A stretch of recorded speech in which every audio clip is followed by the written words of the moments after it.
A leech, Amanda sneered, her words slicing through the warmth of family chatter like a knife. The laughter that had filled the room evaporated in an instant, leaving a silence thick with tension and disbelief. Make sure you watch till the very end, it gets worse before it gets better. And I'd love to know where you're watching from. Drop your city in the comments. I want to see how far this story travels. Don't forget to like, subscribe, and turn on notifications for more unbelievable stories. I'm Grace, and I've navigated the complexities of living with bipolar disorder for years, always striving to keep my struggles hidden. But that night, as I sat across from my daughter-in-law, her cruel accusation shattered the facade I had built, and for the first time, I felt an overwhelming need to speak out. A leech, Amanda spat across the dinner table, her voice sharp enough to cut through the hum of polite conversation. The room fell silent for a heartbeat that stretched uncomfortably long, before the clatter of cutlery resumed, as if nothing had happened. But I heard every word, felt the sting beneath the surface. My name is Grace, and I live with bipolar disorder, a fact Amanda seemed determined to weaponize against me tonight. The invitation to this dinner came from my son, Mark, his voice hesitant over the phone. "Mom, Amanda wants you to come over tonight," he'd said, the usual warmth in his tone replaced by something strained. I knew this wasn't just a casual family gathering. Amanda had never been gentle when it came to me. Still, I accepted, determined to hold on to the fragile threads of family connection that remained. Living with bipolar disorder has been a lifelong journey, one marked by highs that soared and lows that plunged into darkness. But I've spent decades learning to manage it, to keep the balance so that I could remain a mother, a grandmother, and a woman with dignity. Despite the challenges, I've maintained a life filled with love and quiet strength, though few outside my close circle truly understand what that entails. When I arrived at Mark and Amanda's home, I was immediately aware of the tension lurking beneath the surface. Amanda greeted me with a tight smile, her eyes narrowing just enough to convey disapproval. Mark stood beside her, caught somewhere between the two of us, his mother and his wife. The dining room was immaculate, set with polished silverware and crystal glasses, a stark contrast to the modest home I'd lived in for years, where stability meant simplicity. Amanda wasted no time. Early in the meal, she launched into a series of cutting remarks that landed like blows. "You know, Mom," she said, her voice dripping with condescension, "it's really hard to rely on someone who can't even control themselves. Bipolar or not, it's unstable. It's exhausting." Her words echoed in the room, and I felt the weight of every pair of eyes shifting uncomfortably. Some looked away, others tried to maintain neutral expressions, but the message was clear: I was the problem. I sat there, my hands folded neatly in my lap, a practiced calm settling over me. Amanda's accusations were nothing new. She had never hidden her disdain for my condition. But to hear it delivered so publicly, so deliberately, was a test of my endurance.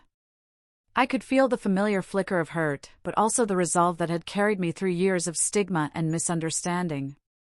Amanda's bitterness seemed to deepen as she continued, "Mark's the one who has to pick up the pieces, and frankly, it's not fair. Sometimes I wonder why he even bothers."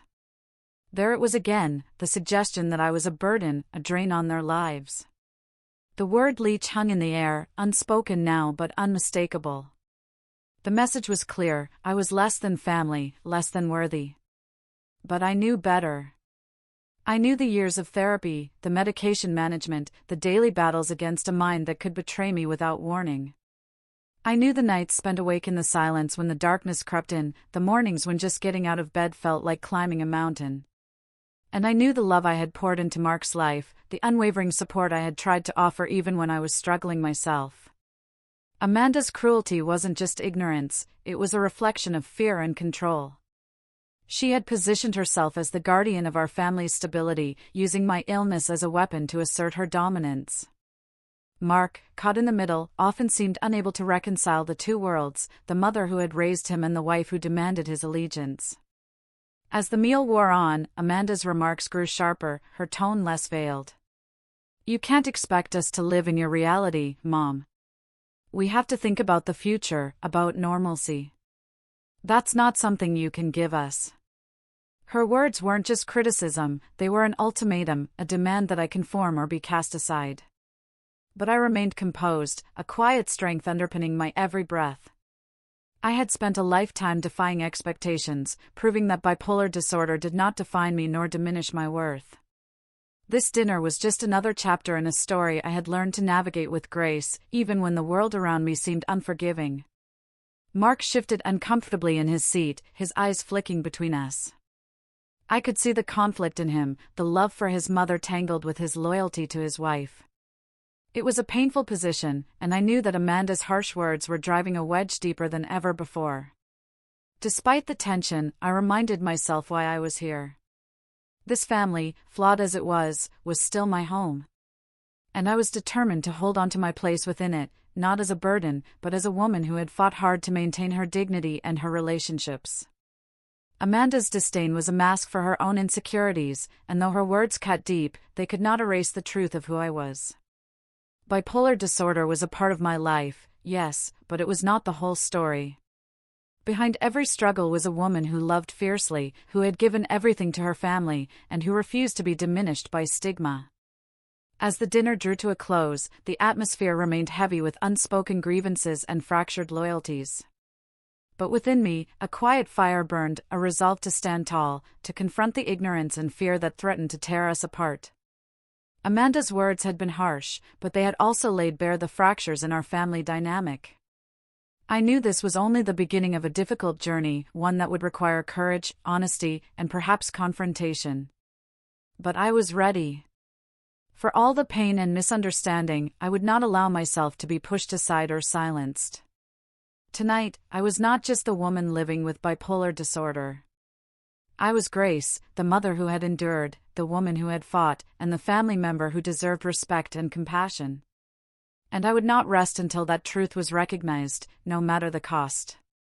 Amanda's voice cut through the dimly lit dining room like a jagged blade, slicing through the fragile calm I'd tried to maintain. "You're so unstable, Grace," she said, her eyes gleaming with a cruel certainty. "How can anyone rely on someone who can't even keep her own mind straight?" The words landed with a harshness that reverberated around the table.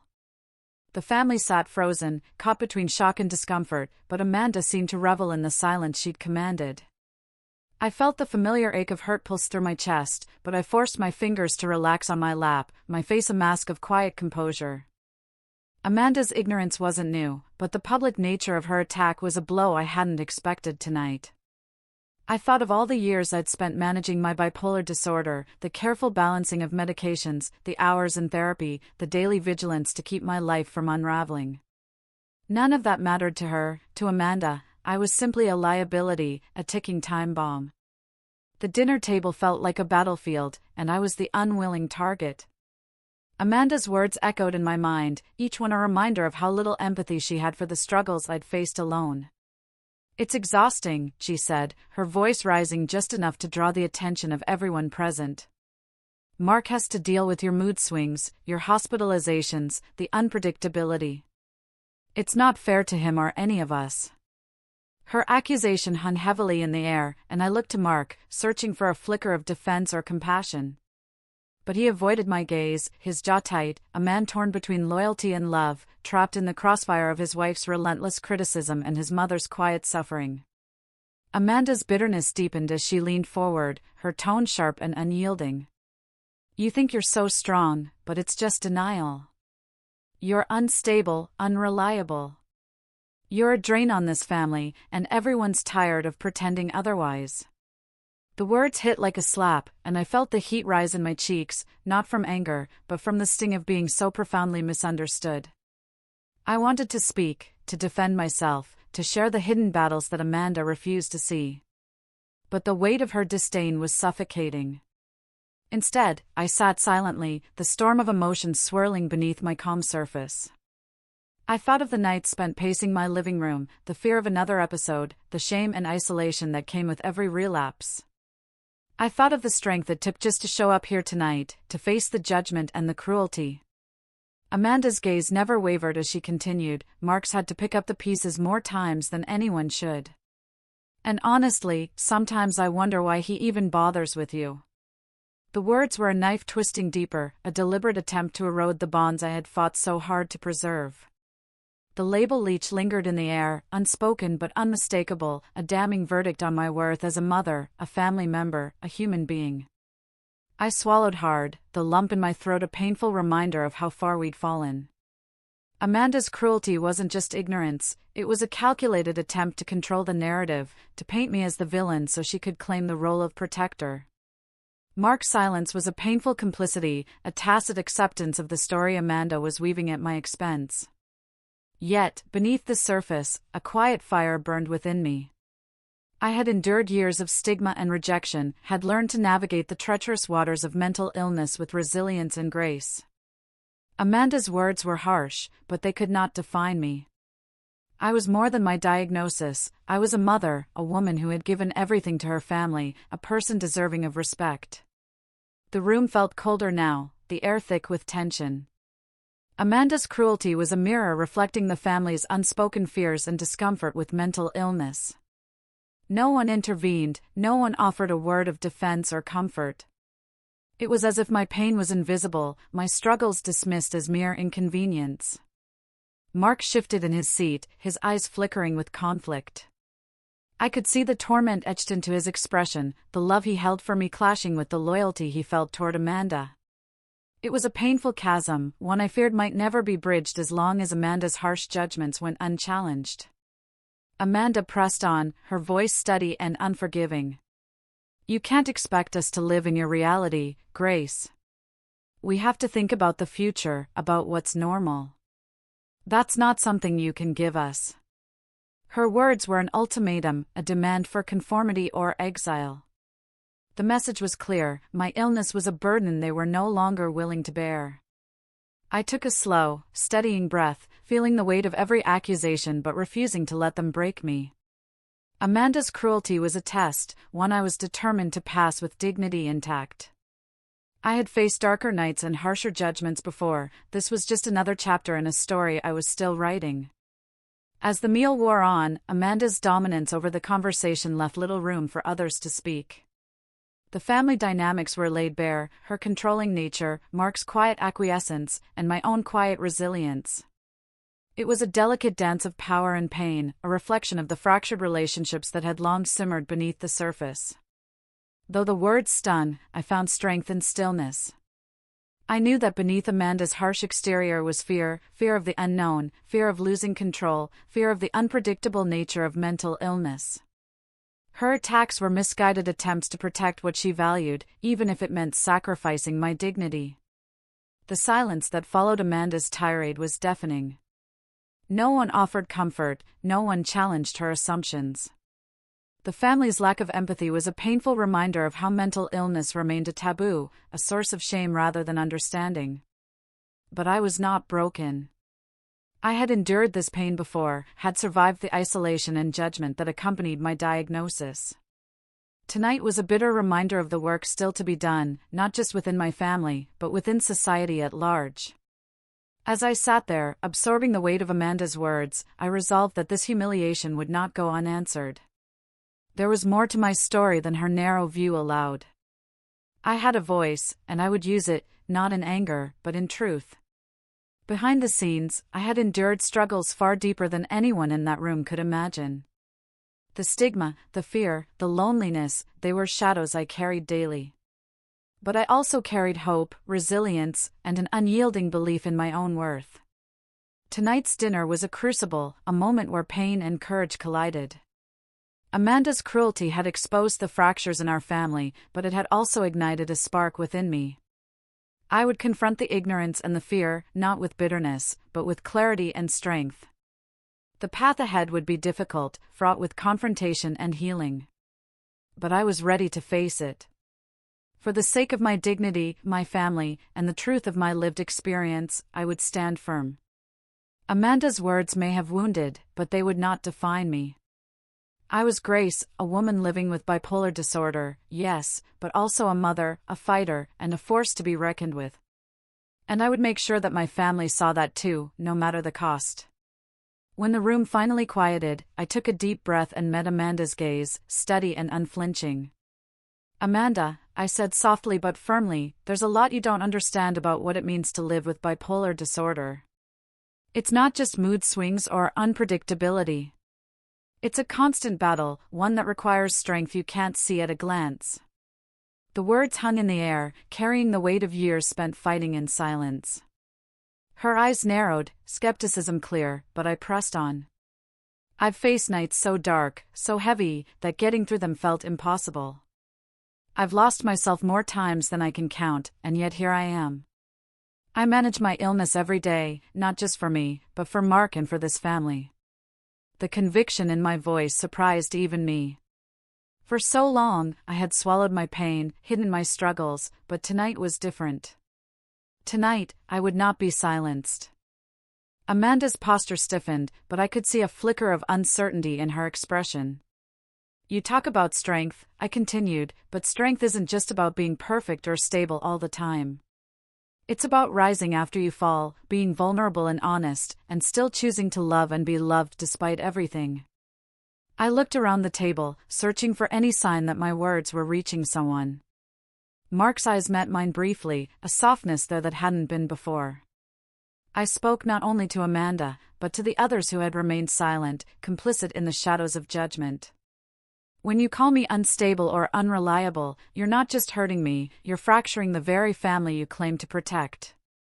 You don't see the courage it takes to live with this illness, or the love that still flows beneath the surface. My voice wavered slightly, but I stood firm, refusing to let the pain erode my resolve. Amanda opened her mouth, perhaps to retort, but I raised a hand gently, urging her to listen. I know it's easier to fear what you don't understand. But labeling me as a burden only isolates me further and deepens the wounds we already carry as a family. The room was silent except for the faint ticking of a clock, marking time as I laid bare my truth. I could see the shift begin, small but significant. A cousin who had been watching with wide eyes nodded slowly. Mark's jaw unclenched, and his hands, which had been tightly folded, relaxed. The atmosphere was still heavy, but the tension was diffusing, replaced by a tentative openness. Taking advantage of the moment, I shared more of my journey, the battles no one saw. There have been hospital stays, yes. Times when I couldn't manage on my own. But I've always tried to come back, to heal, to be present. My illness is part of me, but it doesn't define my entire existence. I paused, letting the words settle. I want to be seen, not as a problem to be managed, but as a person worthy of respect and love. Amanda's gaze faltered, the veneer of certainty cracking just enough for me to glimpse the woman behind it, a woman afraid of losing control, of losing Mark's devotion. I'm not trying to hurt anyone, she finally said, voice quieter but still defensive. I just want what's best for Mark and our future. I nodded, acknowledging her fears, even if I disagreed with her methods. We all want what's best for Mark. But that doesn't mean tearing each other down. It means supporting one another, especially when the path is hard. My words were gentle but firm, an invitation to empathy rather than confrontation. Mark, who had been silent throughout, finally spoke. Mom, I never wanted you to feel like a burden. I love you, and I know what you've been through. But Amanda's right that it's been hard for all of us. His voice was hesitant, conflicted. I think we need to find a way to understand each other better. His words were a lifeline, a bridge across the chasm that had opened between us. I reached out, taking his hand briefly, feeling the warmth beneath the tension. I want that too, Mark. I want us to heal, to rebuild what's been broken. Amanda looked down, the fight draining from her posture. The room seemed to breathe with a collective relief, the harsh edges of the evening softening. I sensed that the walls of misunderstanding, though not yet dismantled, had begun to crack. This confrontation was more than a clash of words, it was a revelation of truths long buried beneath resentment and fear. By speaking openly about my illness and its impact, I peeled back the layers of stigma that had blinded my family to the full picture of who I am. I could see some of them wrestling with their own preconceived notions, the silence a sign of reflection rather than judgment. Amanda's harshness was no longer the final word, it was a challenge to be met with compassion and education. As the evening wore on, the conversation shifted from accusation to inquiry. Questions about bipolar disorder, its effects, and the ways they could support me without enabling or pitying. The atmosphere, while still fragile, carried the tentative promise of understanding. I felt a surge of hope amid the fragility, a hope that this family gathering, marred by cruelty and misunderstanding, could become the foundation for healing. That my vulnerability could inspire empathy rather than scorn. There was still much work to be done, many conversations yet to unfold. But tonight, I had reclaimed my voice. I had asserted my dignity in the face of ignorance. And I had opened a door for my family to see me, not as a burden or a problem, but as their mother, their family, worthy of love and respect. As I looked around the table, I noticed the subtle shifts in those present, the softened glances, the tentative nods, the unspoken acknowledgement of a new beginning. It was a small victory, but a crucial one. Amanda remained quiet, the fight drained but not fully replaced by understanding. I knew this was just the start of a longer journey, one that would require patience, courage, and ongoing dialogue. But for now, I allowed myself a quiet moment of satisfaction.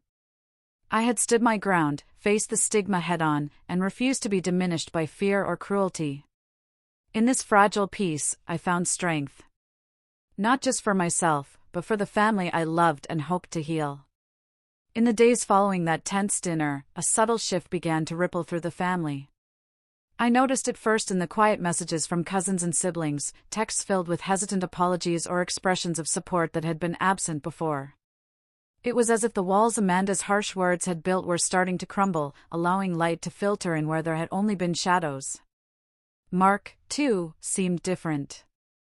The weight of his silence had lifted slightly, replaced by a tentative openness. Over the phone one afternoon, he said, "Mom, I've been thinking a lot about what you said. I realize now how much I've been caught between you and Amanda. It's been hard, but I want to do better. I'm sorry if I ever made you feel like you weren't enough." His voice was thick with emotion, and I felt a warmth spread through me, a balm to the wounds of recent weeks. Amanda, however, remained resistant. When I saw her at the next family gathering, her smile was tight, and her eyes guarded.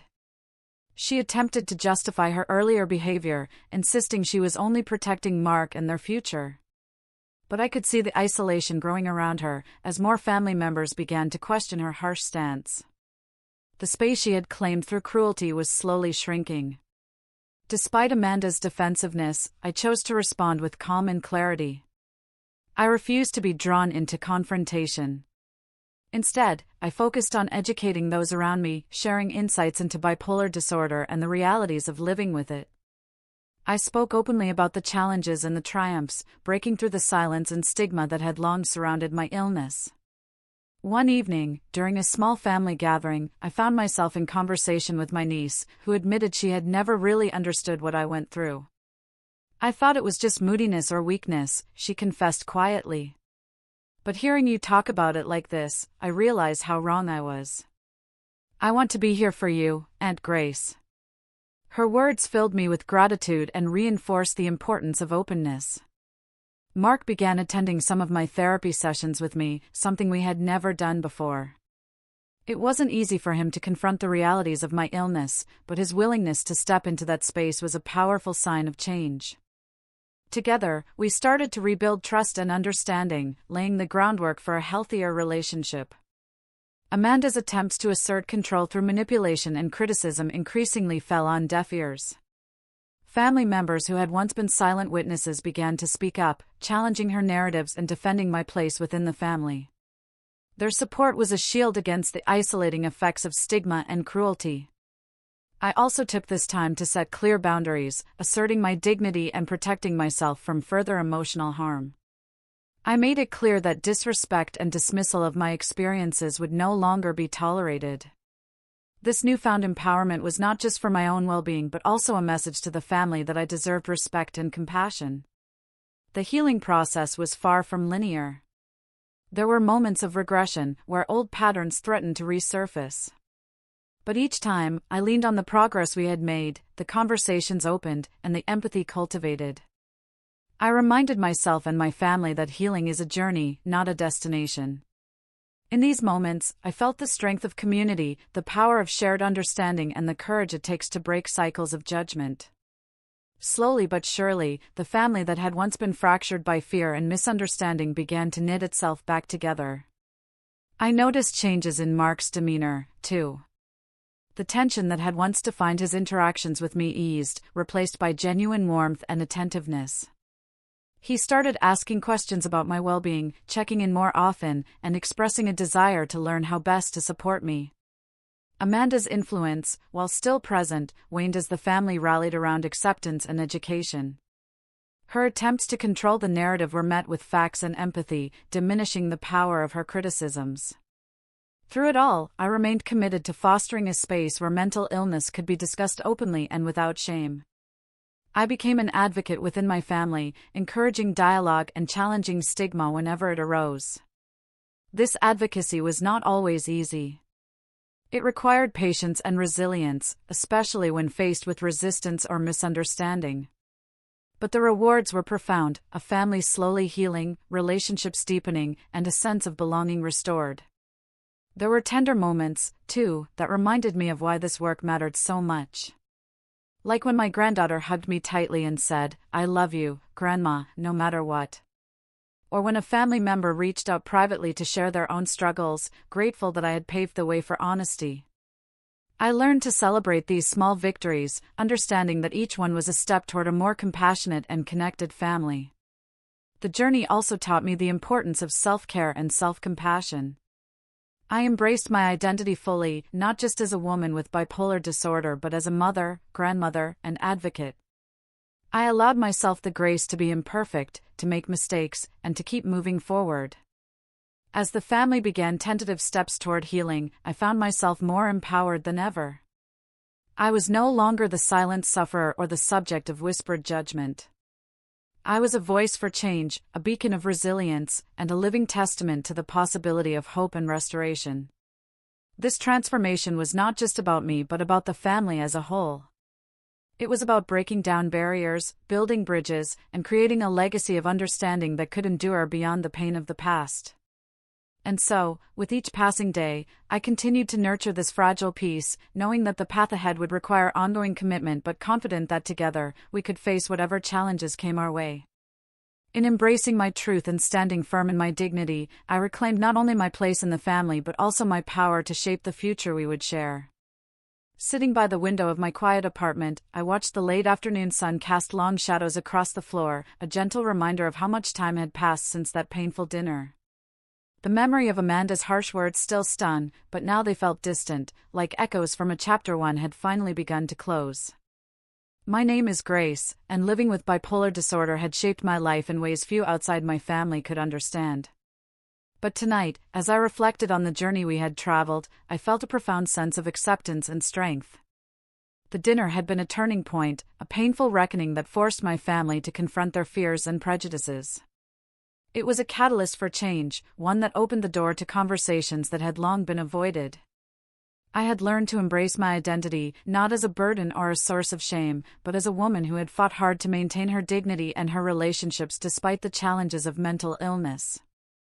Living with bipolar disorder means navigating a world that often misunderstands you. It means facing stigma daily, even from those closest to you. But I had chosen not to let that define me. I had chosen to be open, to educate, and to advocate, not only for myself but for others who walk a similar path. This commitment had reshaped my relationships and helped heal the fractures within my family. I thought of Mark, whose love and support had become a steady anchor in my life. Our relationship, once strained by misunderstandings and unspoken pain, had blossomed into one of mutual respect and openness. He no longer saw me solely through the lens of illness, but as his mother, imperfect, resilient, and worthy of love. Amanda's role in our family had shifted, too. While the wounds from her earlier cruelty still lingered, the family's collective refusal to accept her harsh judgments had diminished her influence. It was a reminder that change is possible, even in the face of deep-rooted fear and resistance. As I reflected on these changes, I felt a renewed sense of purpose. I was no longer the silent sufferer or the subject of whispered judgments. I was a voice for mental health awareness, a living example of resilience and hope. I had taken the pain of rejection and transformed it into a powerful force for understanding. The journey had not been easy. There were moments of doubt and exhaustion, times when the weight of stigma threatened to overwhelm me. But each step forward was a testament to the strength that lies within those who refuse to be defined by their struggles. I remembered the conversations I had with family members who, once distant and fearful, had begun to listen and learn. Their tentative questions and growing empathy were signs of progress, proof that education and compassion can break down walls built by ignorance. I also thought of the younger generation, my grandchildren, who saw me not as a diagnosis but as their grandmother, a source of love and stability. Their unconditional acceptance was a balm to my soul, a reminder that the future holds hope for greater understanding. This reflection was not just about the past but about the future I wanted to help shape. I committed myself to continuing the work of advocacy within my family and community, fostering environments where mental illness could be discussed openly and without shame. I knew the path ahead would still have challenges. Stigma does not disappear overnight, and families like mine often face ongoing struggles to maintain understanding and compassion. But I was ready to meet those challenges with courage and grace. Sitting there, bathed in the soft glow of the setting sun, I felt a profound sense of peace. I had reclaimed my voice, my dignity, and my place within my family. I had transformed pain into purpose, rejection into resilience. My story was one of survival, yes, but also of triumph, a testament to the power of empathy, education, and love. I was Grace, a woman living with bipolar disorder, a mother, a grandmother, and an advocate. And I was ready to embrace whatever the future held, standing tall and unapologetically myself. If you loved the story, like the video and subscribe.